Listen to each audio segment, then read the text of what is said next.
Hello, and welcome to the Book Speaks podcast, where the book speaks for itself. I'm your host, Benjamin Douglas, and this is the show where each week I read a chapter from a different indie author. Thanks for joining me for today's reading.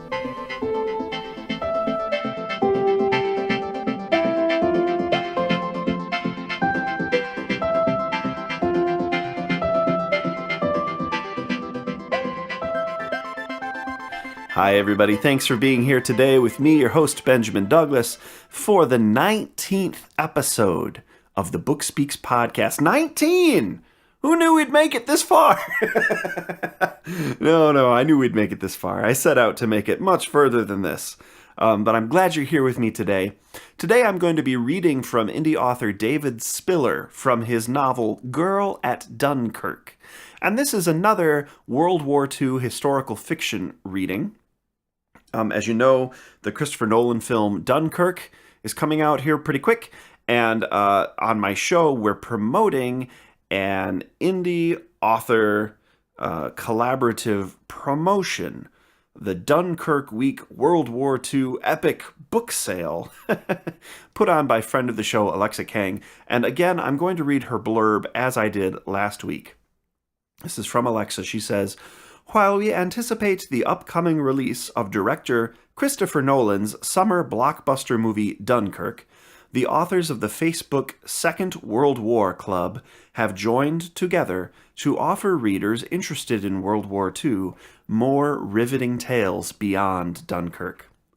From July 21st until July 27th, more than 40 World War II fiction authors will discount their books to 99 cents to bring you back in time to witness the harrowing experience, as well as stories of courage, bravery, and sacrifice in a war that impacted the entire world.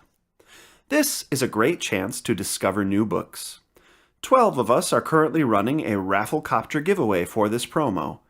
During the promo period, we'll also be giving out, by random drawing, audiobook and print book prizes, including a copy of Andrew Levine's Dunkirk, The History Behind the Motion Picture.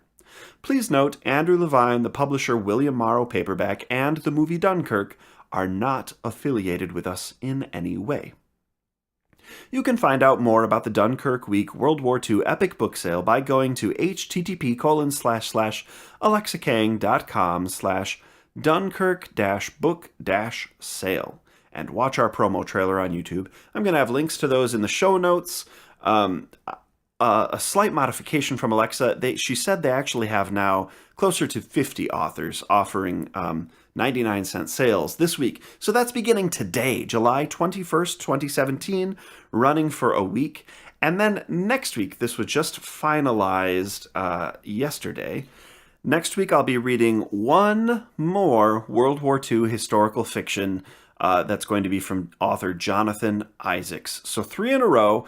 Big deal if you're into World War II, if you're into historical fiction, if you're into historical romance, if you just want to check out some new authors for dirt cheap, check out this promo. Go back and listen last week to the show. I read from Roberta Kagan's All My Love Dietrich, which is a Holocaust novel.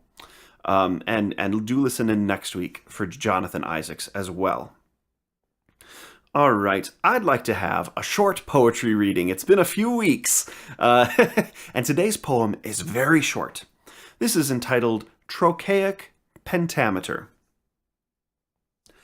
Someone told me I should be a poet or a painter. So I bought a bucket and a book of poems, and I painted over every single page of nonsense. All right, that is my quite brief trochaic pentameter, which, of course, is written in trochaic pentameter. And I'll post that in the show notes for your amusement as well. All right, on to David Spiller. David doesn't have a very large online presence. He actually doesn't have a website that I'll be linking to today. I'll be linking directly in the show notes to his book, Girl at Dunkirk. But if you go to Amazon and you find Girl at Dunkirk and then you ask for the Amazon author page, you're going to find a few other titles, including Pilot Error, which I think he might consider a flagship because his Facebook page is entitled Pilot Error, and I'll be leaving a link to that in the show notes as well. Out of Burma, A Southerner in the North of England. These are just a few titles, and I'm actually not going to go on because it's entirely possible that not all of the titles on Amazon under the name David Spiller are by our David Spiller. But it looks as though the David Spiller from whom we're reading today writes primarily historical fiction. No big surprise there.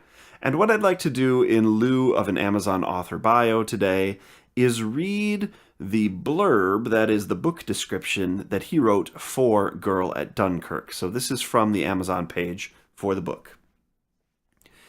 It is May 1940, and people in the English coastal town of Ramsgate wonder what Britain's declaration of war with Germany will lead to.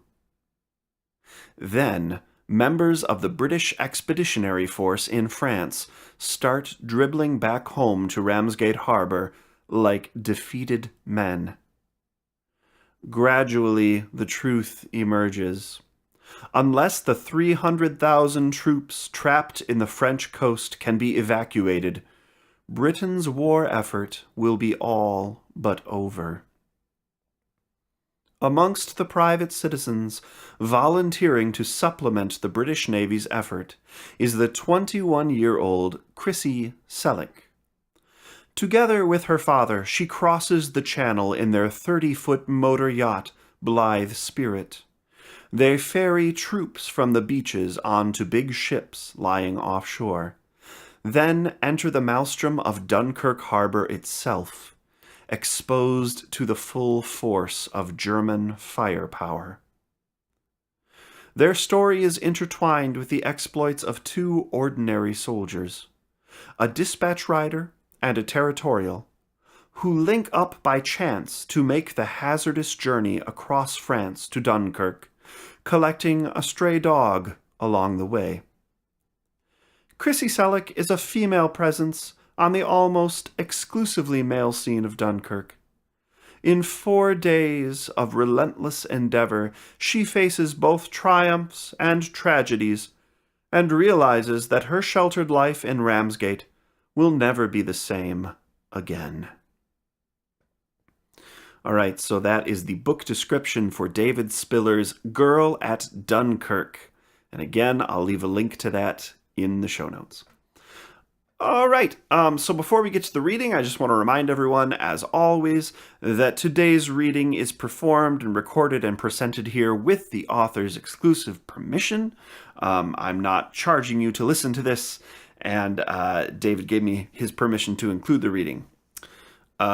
Do come back next week, and I want to include as a last-minute plug that my own book, The Lunar Gambit, is $2.99 on Amazon. It's in Kindle Unlimited, free to read if you're there. This is military science fiction, and I have 2 free prequel stories totaled, which is free on Amazon and Barnes & Noble with no strings attached, and The Trials of Io, which is a free story that you only get if you sign up for my mailing list. And I'll leave a link to my mailing list sign up as well in the show notes. There's my own personal plug because it's my show.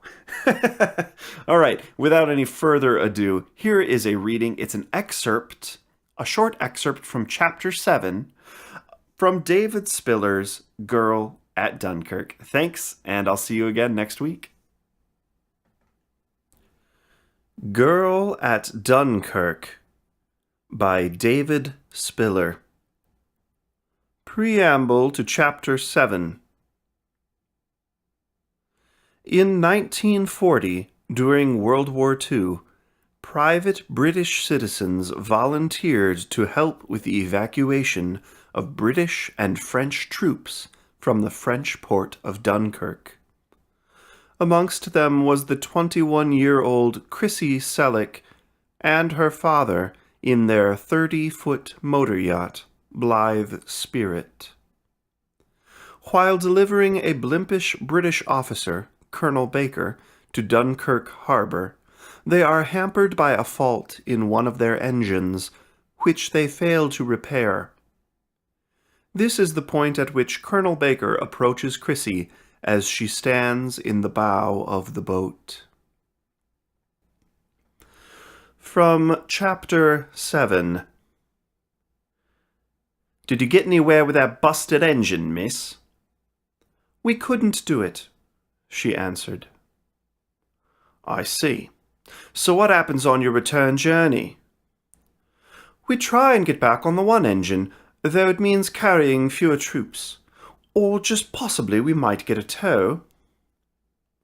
"Suppose I get a couple of Royal Engineers to look at it. Those chaps can fix most things, what?" She stared at him. She wanted to tell him nobody used the expression "what" in that way, outside a comedy show.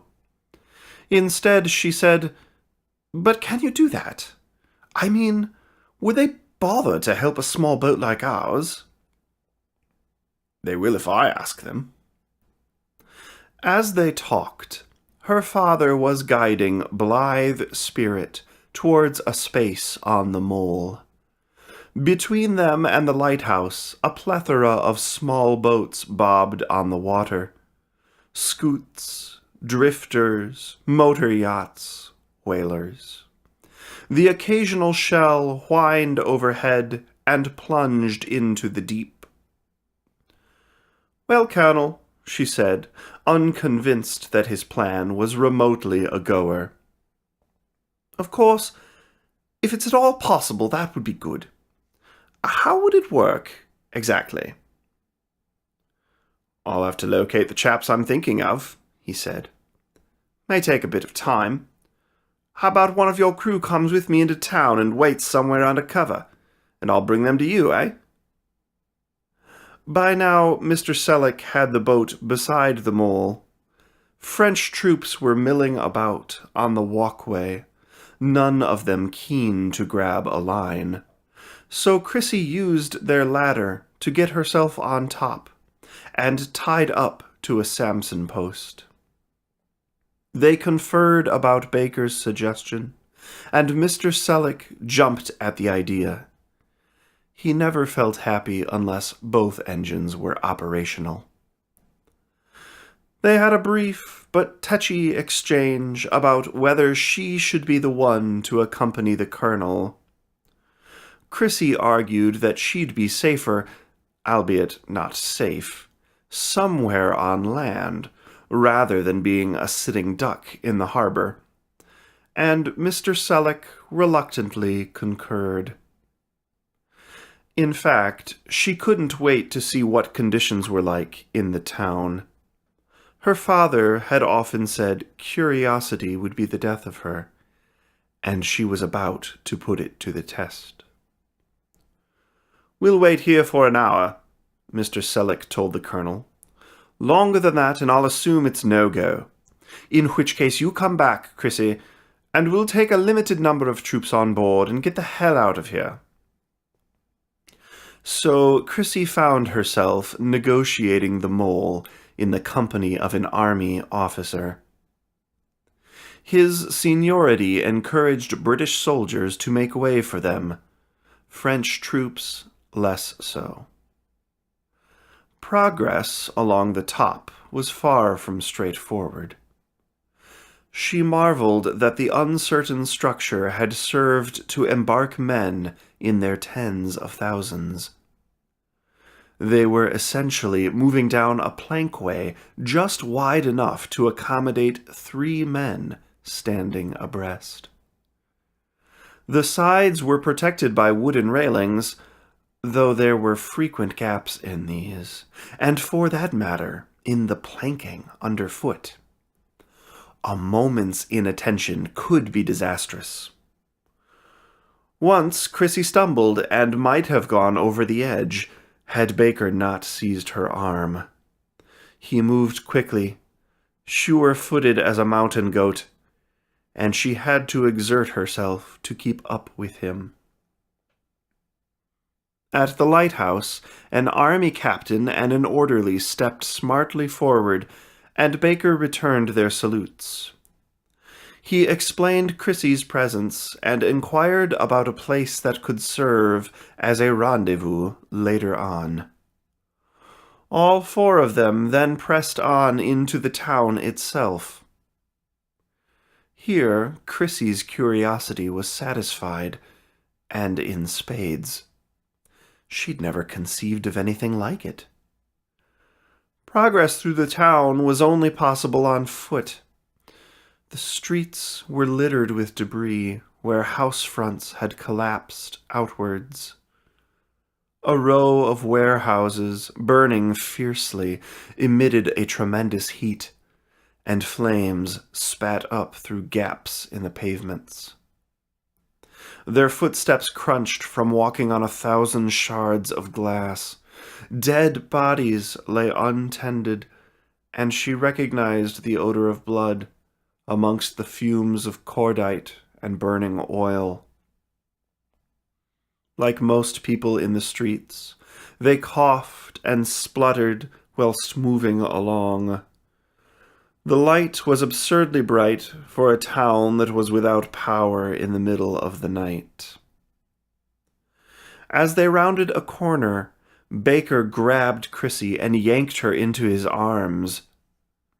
Before she could protest, a terrified horse charged past, narrowly missing them both.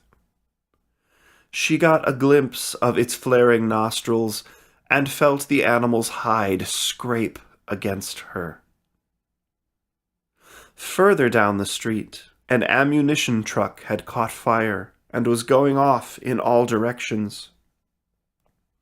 She thought of her father and Joss, moored under the mole, and hoped they were safe, but had no wish to be anywhere but where she was.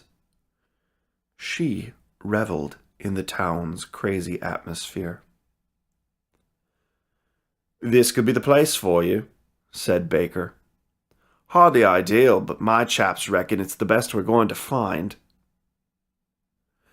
They'd stopped outside a building that had been some kind of drinking establishment.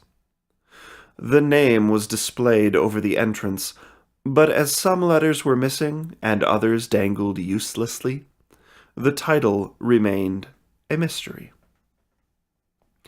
"It's an estaminet," Baker explained, a word that meant nothing to her. "Hang around here and I'll get back as soon as I can. You should be safe enough." "If anywhere is safe," she said.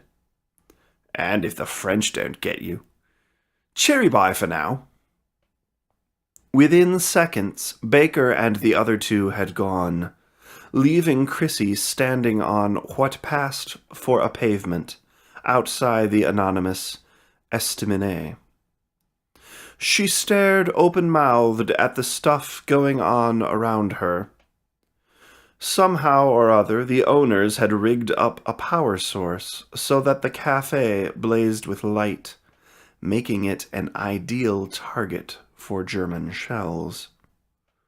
The place was also distinguished by its crush of troops, British and French, that thronged inside and spilled out into the street, many of them clutching wine glasses. It struck her they were behaving like Ramsgate citizens outside the Vale Road Tavern on a summer's Saturday evening shortly before closing time. "What is this place?" she inquired of a tubby British corporal. "This here? Don't you know the Café de Fleurs?" He gestured extravagantly, slopping wine from his glass. "Fleur? That's flowers, isn't it?" "Search me, lady." Her shifts at the Vale Road Tavern had given Chrissy a good grasp of male inebriation, and she judged this man to be well over the limit. Had she been working the bar in Ramsgate, she'd have refused to serve him. But there was clearly nobody at the bar in this establishment. Alcohol was freely available from an as yet undisclosed source. It accounted for the buoyant mood amongst the assembled company, merry but not yet maudlin.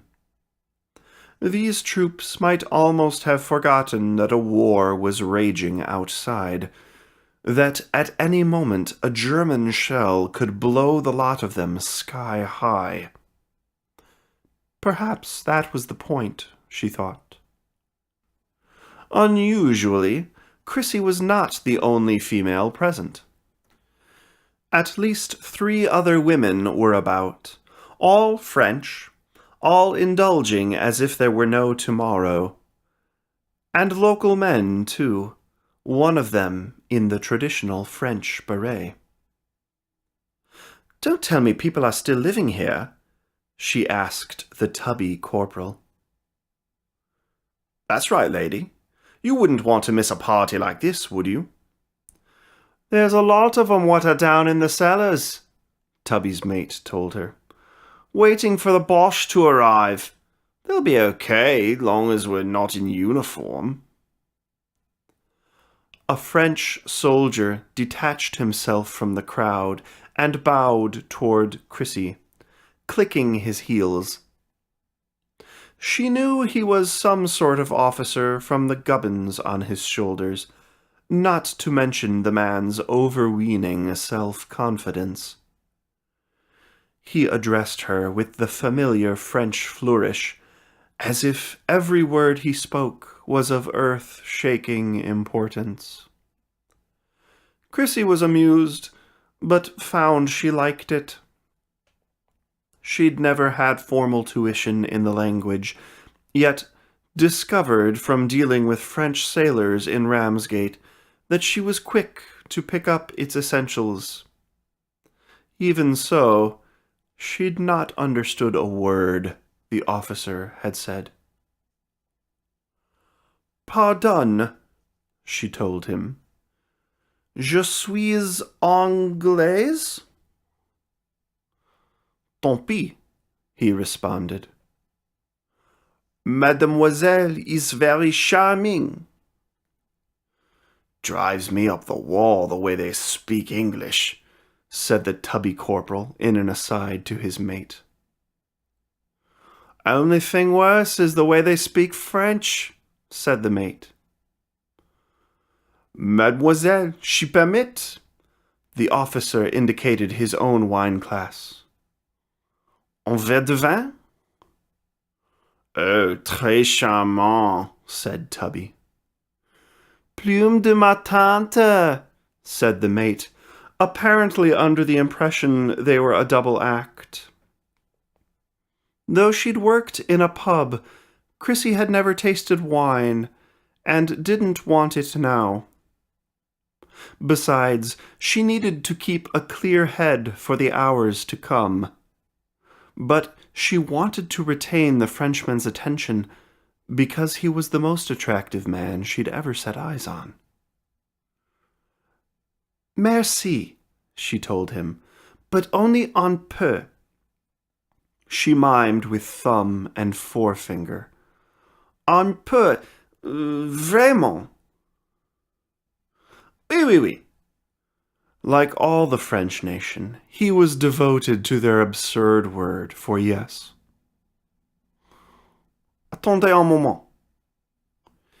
He about turned and plunged into the fray, returning with another glass of red wine in hand. The Brit double act evaporated in the face of competition, and Chrissy's new friend urged her to take a sip. "Try it, mademoiselle." She sipped and restrained herself from pulling a face. It tasted nothing like any alcohol she'd tried before, or wanted to try again. "You do not like?" "Je ne sais pas," she said. She thought about removing his hand from her waist, but it felt good there. Then, "You are angry, no?" "Why angry? Of course not. Je suis satisfait." No, no, mademoiselle. Hungry. Confin. He made an eating motion. Oh, hungry. Well, I like to eat, yes. But surely you don't have food in here. We have ragout, he said. You like?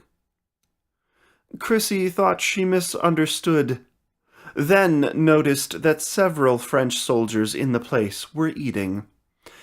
And was she imagining things? Or could that be the aroma of cooked mutton? Ragout, she repeated. C'est possible?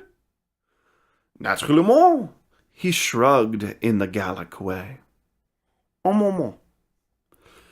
Off he went again, leaving Chrissy wondering what she'd let herself in for. In Ramsgate, if a man took a girl to the pictures 2 or 3 times, he'd expect to kiss her afterwards. What was the going rate for a dish of ragout in the dying hours of free France?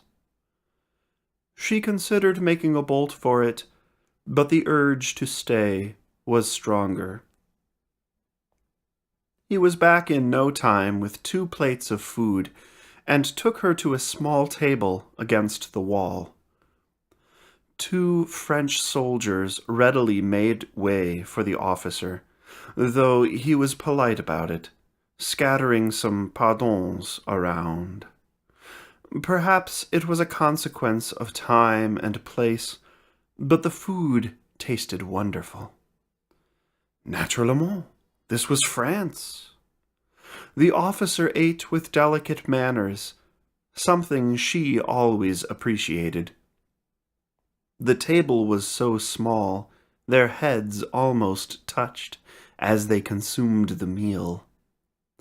Beneath it, the man had one of Chrissy's legs clasped between his, and a knee in her crotch. Her appetite waned as desire welled up with a carnal fierceness she'd not known before. Chrissy was not experienced with men, least of all French men, but something told her an invitation would follow the meal. She fretted about engaging in such light-hearted behavior, actually not that light-hearted, when men were dying all around. She wondered what British soldiers would think of her fraternizing with the enemy, then remembered that the French were on the same side. Sure enough, the officer rose to his feet and invited her to go to the back of the building. She didn't bother to feign reluctance.